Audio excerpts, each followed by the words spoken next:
तो चटपटे पकवान में आज बन रहा है क्रिस्पी स्पाइसी चिकन विंग्स, जिसके लिए ले ली है मैंने चिकन विंग्स। अब इसमें डालेंगे 1 अदद अंडा। नमक शामिल करें, लाल मिर्च का पाउडर डालें, काली मिर्च का पाउडर शामिल करें। इसके अलावा लहसुन पाउडर भी डलेगा। चिली सॉस डालेंगे, सोया सॉस ऐड करेंगे और बस जी मिक्स करके इसे मैरिनेट करके एक साइड पे रख दें। नेक्स्ट स्टेप में क्या करना है, एक बोल में डालेंगे 1 कप के बराबर मैदा, आधा कप कॉर्नफ्लोर, नमक, लाल मिर्च का पाउडर, इसके अलावा शामिल करेंगे चिकन पाउडर और काली मिर्च का पाउडर। पानी डालें और इसका पतला सा घोल बनाकर तैयार कर लें। अब मैरिनेट किया हुआ चिकन उठाएं, इस घोल में डिप करें और सादा मैदे से अच्छे तरीके से कोट कर लें। जी, बेहतरीन से चिकन विंग्स हमारे तैयार हैं, जो कि ना सिर्फ क्रिस्पी हैं, स्पाइसी भी हैं।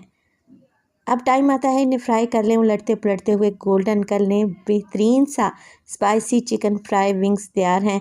खाएं, इंजॉय करें।